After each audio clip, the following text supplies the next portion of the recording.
Bismillahirrahmanirrahim. Assalamualaikum warahmatullahi wabarakatuh. Alhamdulillahi rabbil alamin.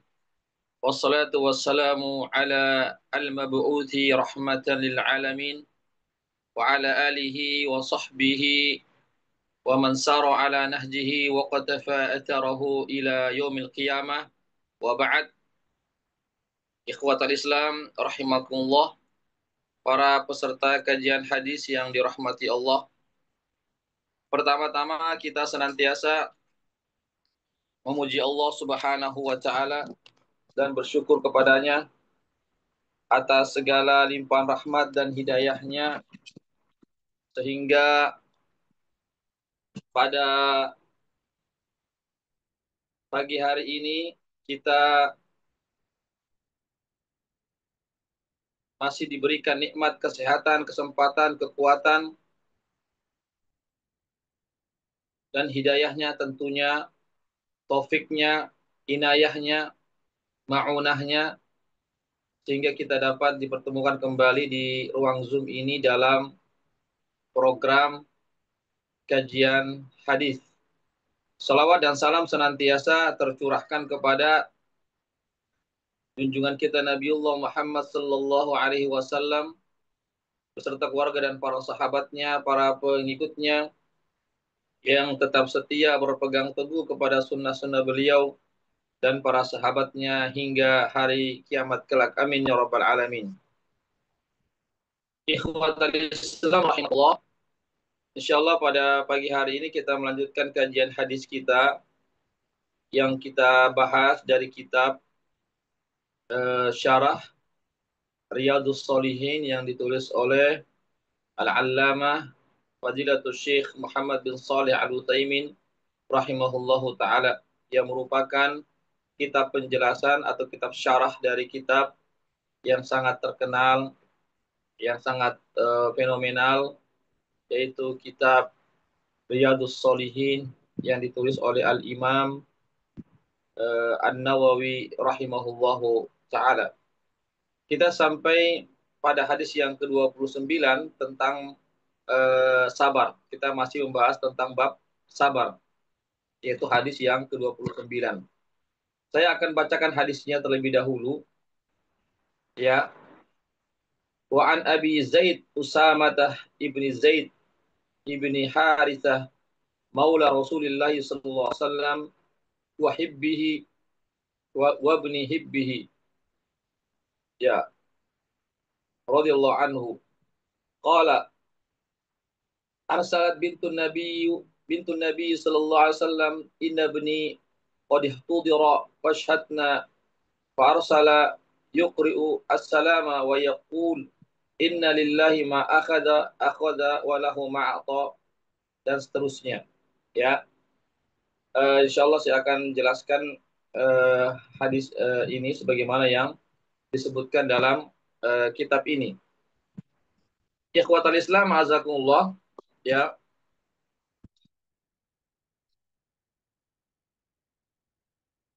Ini hadis sahih ya, yang diriwayatkan oleh Al-Imam Bukhari dan Muslim.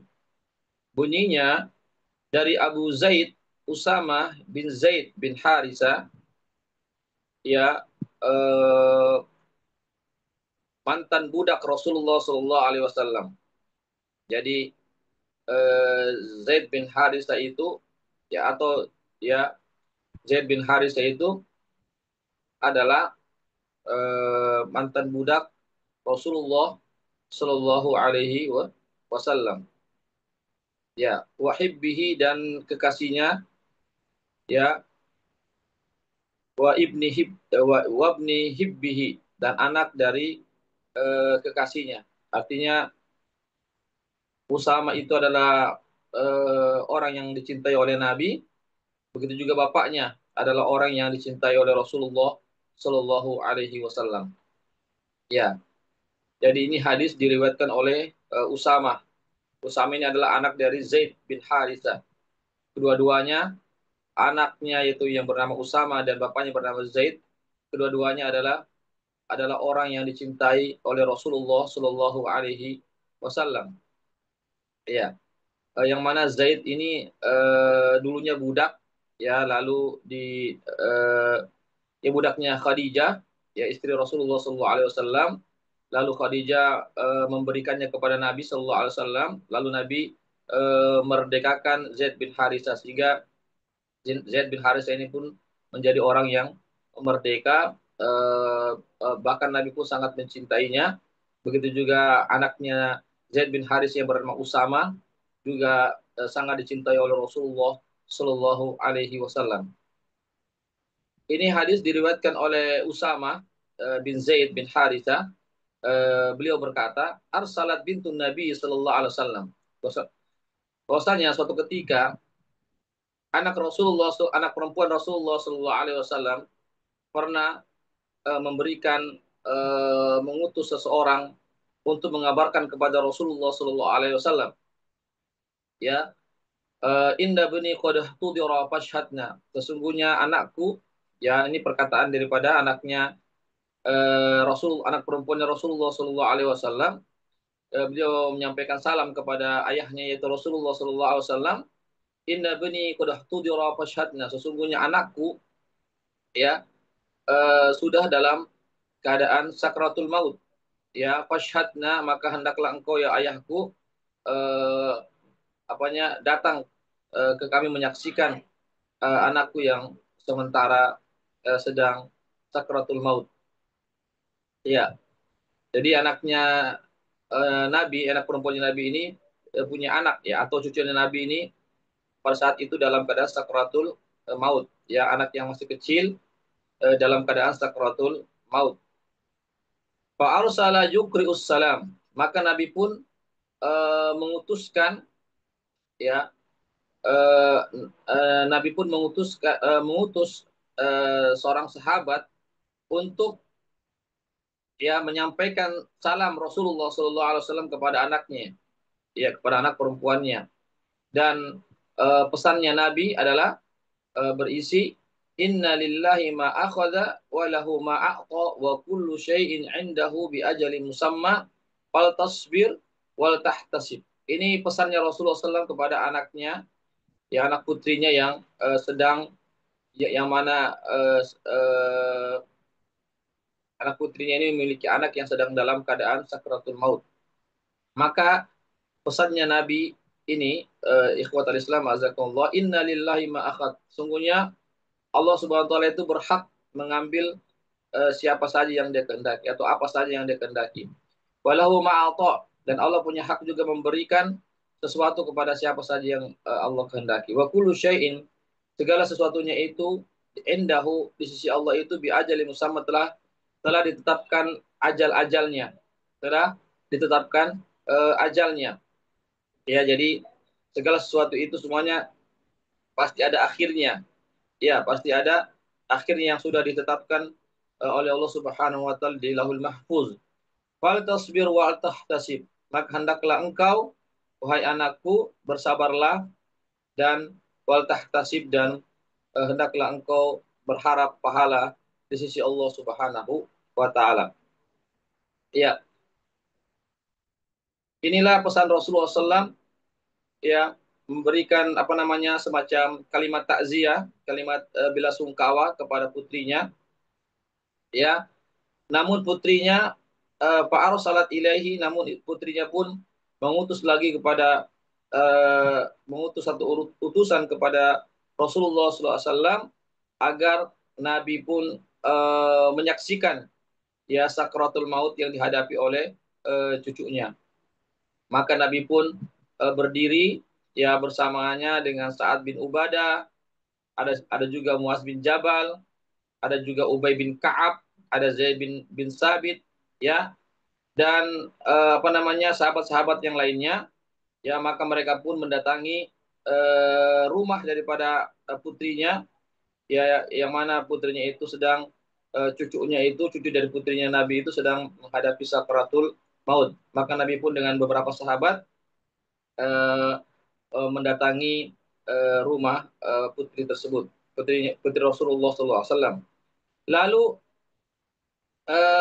anak bayi ini, ya, atau anak, ya, di sini disebutkan, ya, anak kecil ini, ya, ya anak kecil ini pun ya atau cucu dari Rasulullah SAW ini pun diberikan kepada Rasulullah SAW. Maka Nabi pun apa namanya meletakkan di paha Rasulullah SAW, ya, dan sang anak ini pun nafasnya sudah tersendat-sendat, ya sudah naik turun nafasnya, artinya sudah dalam keadaan sakratul maut. Maka ainahu, maka meneteslah eh, air mata Rasulullah Shallallahu Alaihi Wasallam ketika beliau melihat cucunya nafasnya sudah naik turun atau dalam keadaan sakratul maut. Faqala saat ya Rasulullah mahada, maka saat ya bin Ubadah sahabat Rasulullah Shallallahu Alaihi Wasallam mengatakan, ya Rasulullah, kenapa engkau menangis? Ada apa ini? Ya, seolah-olah Sa'ad bin Abi Ubadah ini heran ya kenapa beliau menangis. Ya, eh, terhadap peristiwa ini. Artinya saat saat ini menduga bahwasanya Nabi itu tidak menangis, tegar, kuat, tapi kenapa beliau menangis? Ya. Faqala hadhihi rahmatun ja'alaha Allah Ta'ala fi qulubi ibadihi. Ini adalah rahmat yang Allah Subhanahu wa taala berikan kepada hati-hati orang-orang hamba-hambanya. Iya, jadi tangisan itu adalah rahmat. Ya, rahmat dan kasih sayang Allah Subhanahu wa taala yang Allah ya tanamkan ya, atau yang Allah berikan atau yang Allah masukkan ke hati-hati hamba-hambanya.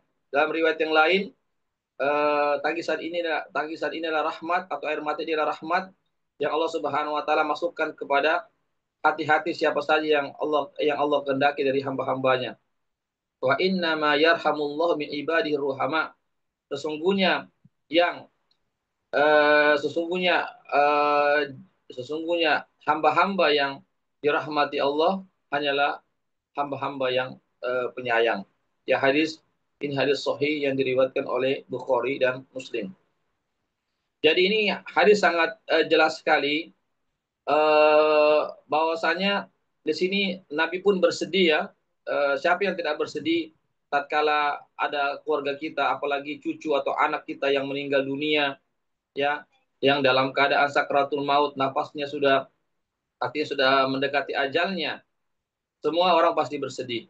Itu sudah merupakan fitrah daripada manusia yang Allah Subhanahu wa taala berikan kepada hamba-hambanya yang dia kehendaki. Kecuali kalau ada orang yang keras hatinya barangkali yang tidak menangis. Ya, Nabi Shallallahu Alaihi Wasallam menangis. Ya, tentu kita juga sebagai seorang Muslim. Ya, tatkala misalnya ada keluarga kita yang meninggal dunia, orang tua kita misalnya, atau anak kita, atau cucu kita, ya, atau keluarga kita yang terdekat, ya pasti kita menangis ya. Ya, tatkala kita menangis, bukan berarti kita ini tidak apa namanya, bukan berarti ini kita ini menolak takdir Allah. Ya, jadi makanya Nabi menjelaskan ketika Sa'ad bin Ubadah terheran-heran kenapa beliau menangis. Jadi boleh jadi Sa'ad bin Ubadah ini mengira bahwasanya hal-hal seperti setingkat Nabi tidak perlu lagi menangis. Iya, memiliki hati yang tegar, hati yang kuat, pendirian yang kuat, ya bisa menghadapi segala cobaan. Tapi Nabi ingin meluruskan bahwasanya tangisan beliau itu bukan tangisan yang eh, yang yang benci kepada takdir Allah, yang tidak menerima namanya kematian, yang tidak menerima namanya keputusan Allah. Makanya Nabi mengatakan ini hadhihi rahmatun. Inilah rahmat Allah yang Allah berikan kepada yang Allah Subhanahu wa taala masukkan dalam hati-hati hamba-hambanya. Iya, karena inilah rahmat Allah, maka wajarlah kalau seseorang itu eh, menangis. Ya, karena dia ada rahmat Allah yang Allah berikan. Dia bukan sesuatu yang apa namanya dibuat-buat, bukan sesuatu yang menolak takdir Allah, bukan sesuatu yang apa namanya yang membenci atau tidak menerima ketentuan Allah, tidak. Justru adalah bentuk ya kasih sayang Allah Subhanahu wa taala kepada hamba-hambanya untuk ya menangis ya yang dibuktikan dengan nangis itu menunjukkan bahwasanya hambanya itu sayang kepada hamba yang lainnya. Oleh karena itu disebutkan dalam hadis yang lain, "Man la yarham la yurham." Siapa yang tidak menyayangi orang lain, maka dia tidak akan disayangi. Artinya, wajarlah Nabi kalau dia sayang kepada cucunya, ya, kepada anaknya, wajarlah tatkala meninggal dunia beliau menangis. Itu menunjukkan bahwasanya Nabi itu adalah orang yang penyayang kepada keluarganya, kepada cucunya, kepada anaknya. Seandainya Nabi tidak menangis, itu menunjukkan bahwasanya Nabi tidak menyayangi. Ya, jadi rahmat itu berasal dari Allah. Allah yang memberikan rahmat itu. Allah yang memasukkan rahmat ke dalam hati Rasulullah SAW dan kepada hati siapa saja yang Allah kehendaki. Oleh karena itu, tatkala ada kerabat kita, keluarga kita yang meninggal dunia, lalu kita menangis, itu adalah rahmat dari Allah Subhanahu wa Ta'ala. Dia bukan bentuk bentuk pengingkaran terhadap takdir Allah, bukan bentuk penolakan terhadap ketentuan Allah Subhanahu wa Ta'ala, tapi itu merupakan fitrah manusia, apalagi manusia yang memiliki sifat rahmah, sifat sayang, maka Allah pun menyayanginya. Ikhwatal Islam, azakumullah, inilah pembahasan kita, ya, satu hadis Rasulullah Shallallahu Alaihi Wasallam, ya, tentang bagaimana sabarnya Rasulullah Shallallahu Alaihi Wasallam, bagaimana sabarnya anak beliau, putri beliau. Makanya beliau mengatakan, hendaklah engkau wal tasbir wal tahtasib. Hendaklah engkau, wahai anakku, bersabarlah dan mengharap pahala di sisi Allah Subhanahu wa Ta'ala. Ya, kita ini sekarang kan membahas tentang bab sabar, ya. Ya, jadi hadis ini membahas tentang kesabaran, bab tentang sabar. Ya, jadi eh, tentu kita semua pasti banyak kita punya masalah-masalah yang kita hadapi. Ya, apakah masalah ekonomi, apakah masalah eh, kematian, kekurangan dan seterusnya atau bencana alam. Ya, maka kita harus bersabar. Ya, karena ini merupakan musibah. Ya, tentu di balik musibah itu pasti ada hikmahnya. Ya, pasti ada hikmahnya. Allah menguji hamba-hambanya. Siapa di antara kita orang-orang yang mau berjuang menghadapi hidup dan kehidupan ini dengan penuh kesabaran dan keikhlasan. Oleh karena itulah, tatkala kita menghadapi namanya musibah, kematian, kekurangan harta dan seterusnya, maka kita harus bersabar. Khususnya dalam masalah ini, kematian keluarga kita, anak kita, orang tua kita, kerabat kita, ya, saudara kita, maka kita harus bersabar. Ya, kita harus bersabar. Kenapa? Karena eh, diri kita ini adalah orang tua kita, anak kita adalah, bahkan harta kita adalah, bahkan semua yang kita miliki itulah milik Allah sebenarnya. Ya, kepemilikan kita kepemilikan yang terbatas. Artinya kita masih ada lagi yang memiliki kita, itu Allah Subhanahu wa Ta'ala. Masih ada lagi harta yang memiliki yang dimiliki. Masih ada lagi yang memiliki harta kita, bahkan jiwa kita. Itu apa? Allah Subhanahu wa Ta'ala. Iya. Allah pemiliknya. Jadi Allah yang menciptakan, Allah juga yang memiliki. Makanya Malik Yaumiddin, Allah yang memiliki. Yang memiliki hari pembalasan. Begitu juga Allah SWT yang memiliki, yakni apa yang ada di langit dan di bumi ini adalah milik Allah. Ya, karena ini adalah milik Allah, ya, Allah SWT hanya menitipkan kepada kita harta kita, jiwa kita, pikiran kita, akal kita, potensi yang ada pada diri kita, keluarga kita, jabatan dan kekuasaan. Ini merupakan titipan Allah. Allah SWT hanya menitipkan kepada kita sementara waktu di dunia ini. Ya, karena semua ini adalah titipan yang ada pada diri kita, yang ada dan apa yang ada di sekitar kita adalah titipan dari Allah, maka wajarlah kalau Allah mengambil kapan saja. Kan begitu logikanya. Ya, sebagai contoh misalnya, ada seseorang yang ingin pergi safar misalnya. Ya, lalu dia menitipkan uang kepada kita, ya, untuk beberapa bulan. Ya, lalu orang itu datang kepada kita untuk mengambil barangnya, uangnya itu. Apakah kita menolak? Ya, tidak bisa menolak. Karena apa? Karena uang itu hanya titipan yang dititipkan kepada kita. Barang itu hanya titipan yang dititipkan kepada kita. Makanya ketika orang itu sudah datang dari safarnya lalu dia ingin mengambil barangnya dari kita yang pernah dia titipkan kepada kita, ya, atau uang yang pernah dia titipkan kepada kita, maka kita harus kembalikan kan? Karena apa? Itu barang yang sama kita itu beberapa bulan itu bukanlah milik kita sebenarnya. Ya, bukan milik kita tapi hanyalah titipan dari orang lain. Makanya kita harus kembalikan dengan penuh keikhlasan. Ya. Sama juga dengan jiwa kita, umur kita, akal kita, ya, apalagi namanya harta kita, ya, keluarga kita, ya, anak-anak kita, orang tua kita yang kita cintai, itu titipan dari Allah, ya, bukan milik kita, ya. Oleh karena itulah, karena ini adalah semua dari milik Allah, maka Allah Subhanahu wa taala, ya, bisa mengambil kapan saja kan, ya. Bisa Allah mengambil kapan saja. Ya, di antara seperti kematian.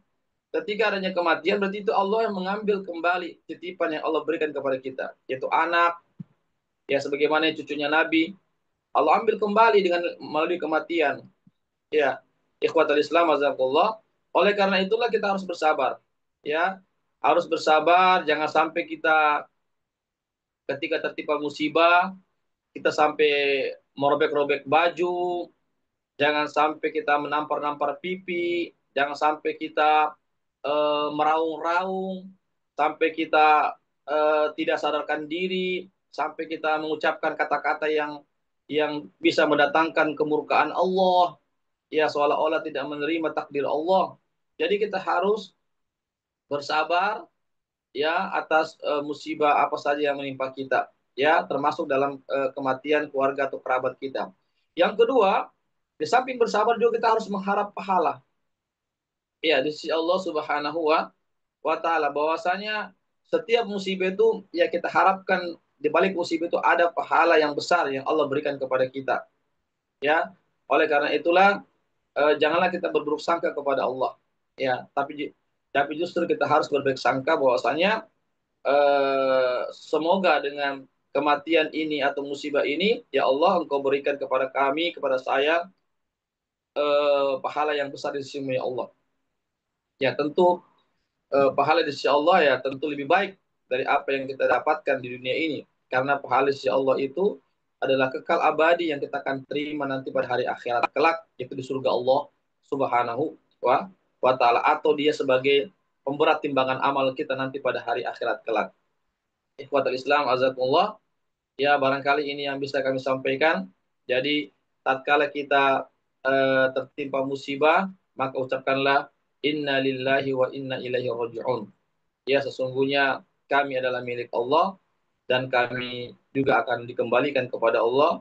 Ya, jadi ini kita harus yakin bahwasanya, ya, kita semua akan kembali kepada Allah dan semua adalah milik Allah Subhanahu wa taala. Ya, jadi tatkala kita ada orang lain atau kerabat kita, ya, yang meninggal dunia, maka kita memberikan apa namanya bela sungkawa atau takziah dengan mengucapkan inna lillahi wa inna ilaihi raji'un, atau lillahi ma akhadha wa lillahi ma a'ta wa kullu syai'in indahu bi ajalin musamma fal tasbir wal tahtasib. Boleh juga disambung dengan itu, ya, disambung dengan hadis yang bela sungkawa yang Nabi kirimkan melalui sahabatnya kepada anaknya, ya, atau apa, lillahi ma akhadha, Allah berhak untuk mengambil apa saja dan siapa saja yang dia kehendaki, walahu ma a'ta, dan Allah berhak untuk memberikan kepada siapa saja yang dia kehendaki. Kemudian wa kullu syai'in, segala sesuatunya itu, ia telah ditetapkan di sisi Allah Subhanahu wa taala ajal-ajalnya, masa berakhirnya, ya, semuanya pasti akan berakhir. Dunia ini pasti akan hancur. Kita semua akan meninggal dunia, akan kembali kepada Allah. Oleh karena itu, fal tasbir wal tahtasib. Fal tasbir, maka hendaklah kita bersabar. Ya, hendaklah engkau bersabar.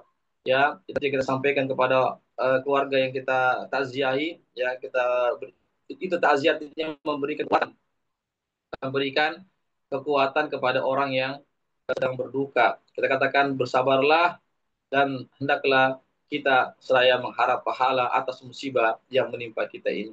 Demikianlah apa yang bisa kami sampaikan terkait tentang hadis ya, hadis yang ke berapa ini?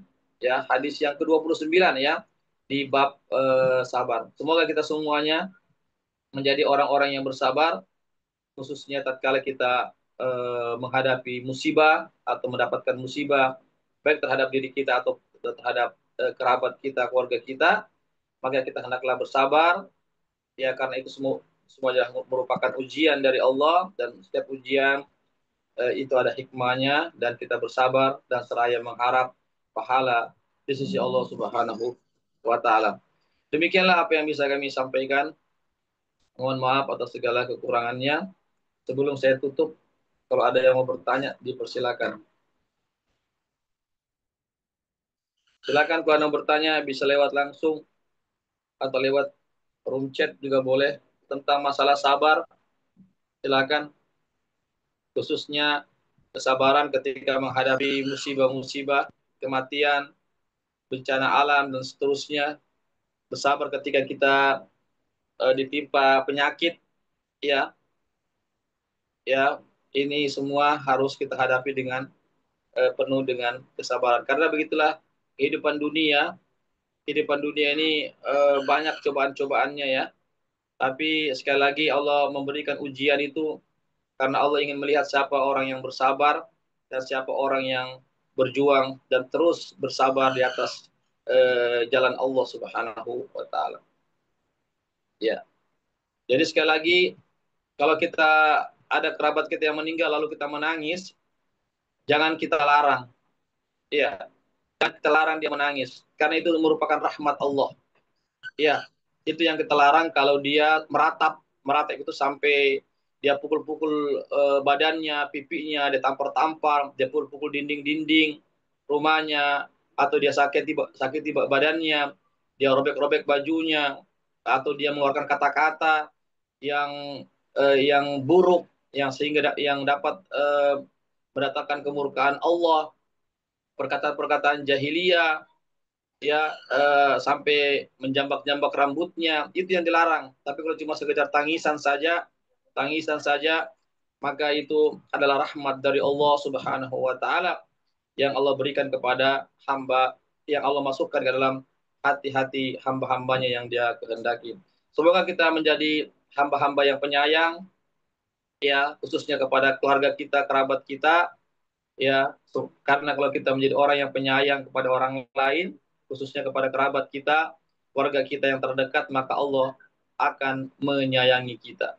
Ya, semoga kita semua jadi orang-orang yang penyayang, ya saling menyayangi di antara kita, khususnya sesama keluarga kita, kerabat kita, dan insya Allah kita akan disayangi oleh Allah Subhanahu wa Ta'ala. Demikianlah apa yang bisa kami sampaikan. Jika tidak ada pertanyaan, kami cukupkan sampai di sini. Mudah-mudahan ada manfaatnya bagi kita semuanya. Yang benar datangnya dari Allah saja, yang khilaf yang salah dari saya dan kekurangan ilmu saya ataupun godaan yang setan yang terkutuk. Kami ucapkan jazakumullah khairan katsira wa barakallahu fikum kepada para peserta kajian hadis. Ya, semoga Allah memberikan kepada kita ya pahala yang berlimpah atas segala jerih payah kita dalam belajar dan terus mempelajari agama Allah Subhanahu wa taala sampai akhir hayat kita. Dan tak lupa pula kami mengucapkan jazakumullah khairan kepada para donatur yang sudah berpartisipasi terlaksananya kegiatan kali ini. Semoga Allah Subhanahu wa taala memberikan ganjaran pahala kebaikan yang besar di sisi Allah Subhanahu wa taala. Kami undur diri dengan membaca doa kafaratul majlis. Subhanakallahumma wa bihamdik asyhadu an la ilaha illa anta astaghfiruka wa atubu ilaik. Assalamualaikum warahmatullahi wabarakatuh. Waalaikumsalam. Syukur Ustaz. Wa yakum wa fiik barakallah.